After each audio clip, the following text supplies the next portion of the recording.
understand it until you actually see it. They're trying to steal an election. Is at its capacity with COVID-19 patients. The nest of murder hornets found in Washington state. The U.S. death toll in the coronavirus pandemic. I think you have to be realistic and say it is possible that it could turn into a global pandemic. Strange. Unexpected. Bad shit. A roller coaster. Unexpected. Crazy. 2020 was a year that we came into with high expectations, and then everything slowly started to fall apart. Many people in our country were affected by the events that occurred. Living during this time had struggles that they could not overcome, including physical and mental health, and some ran into financial trouble, and more. Many from the younger generation in our country experienced the most unnatural experiences this year. With all of the different types of media being such an influence on society, the biggest group of people affected this year was the younger generation, or Generation Z. This year, in my experience, would be unexpected. I think I had a lot of expectations for myself, for my senior year of high school and my freshman year of college. It's not the way, you've lived the last 18 years of your life. I think we started the year with the bushfires. Forest fires in Australia, which feels like that was like a decade ago at this point. And the World War III, kind of imminent threat.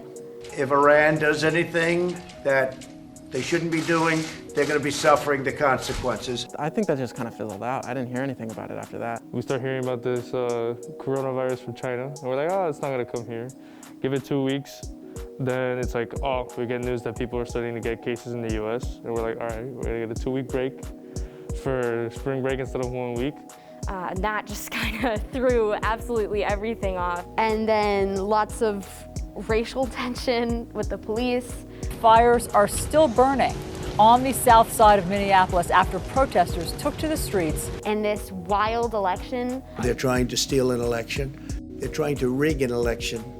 We're going into a very dark winter. Things are going to get much tougher before they get easier. Then murder hornets. Murder hornets arrived in America. New details this morning about the nest of murder hornets found in Washington state. The insects can be deadly to humans, and now we're learning just how many have been found. Being like, wow, this is still happening. I don't think I ever really got past the whole denial aspect of grief. I'm still. And that was super cool, but it was the week before March 13th. So I was in the airport with my dad, and it was when we had maybe 3 cases in the United States, and he was just looking at me, and he was like, Max, this is the last time you're gonna be in an airport for months. This is the last time you get to leave for months. I'm like, yeah, okay, Dad. Yeah, so when the coronavirus arrived in the country, I was a senior in high school, and I think there's a lot of stigma around that of being a senior, especially senior spring is a really big deal to a lot of kids. Not being able to see your friends, not being able to have that actual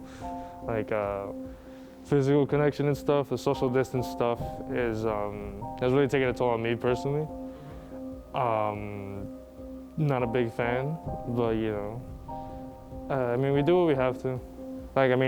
These events, they hit me. I had corona. And then we go there and it's cool, and he's frantically scrubbing stuff down with moist towelettes or whatever.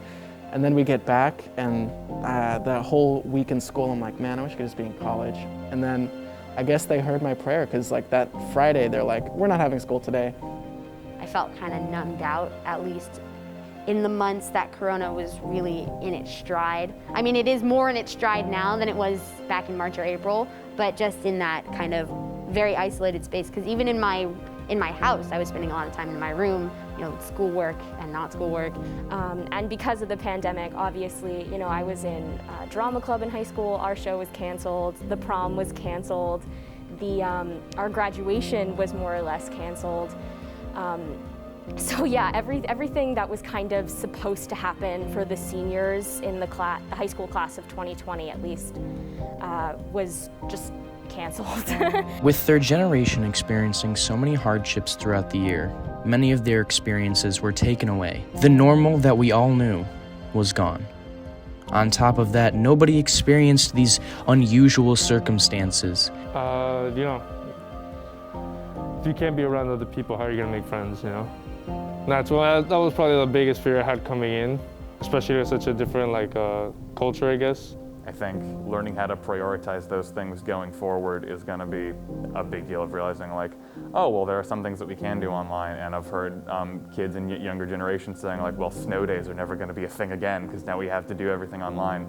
I think I was definitely scared about getting the virus. I'm like a pretty nervous person, and I was really scared about, you know, kind of leaving quarantine with just my family all the time. I would say especially like the thing I was looking the most forward to in Emerson was like working on productions and stuff, like really getting to use like the school's equipment, really getting to go out there into film shoots.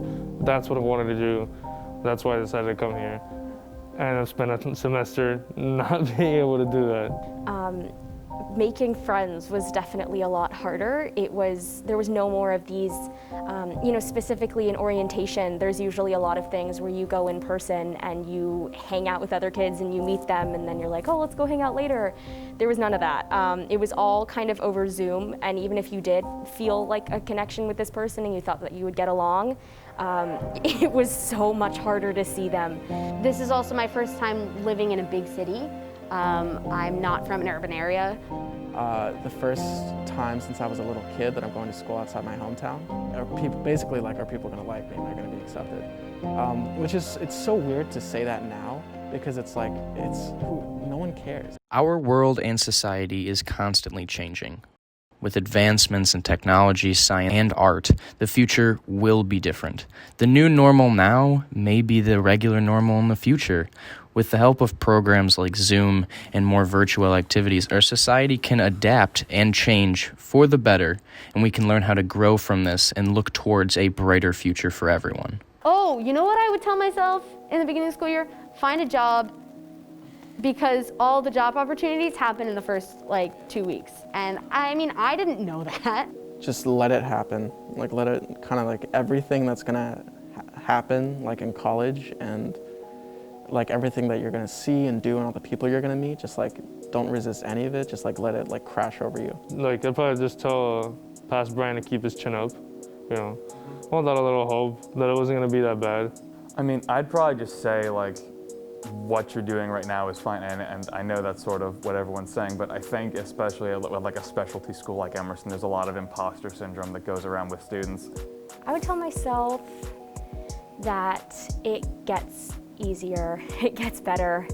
It's not as, you know, I think I came in with like a lot of fear, not only of the virus, but of making friends and my grades and clubs and all of that stuff. And I think that's something like generally for college freshmen, but I would definitely say that things get better, it just takes time.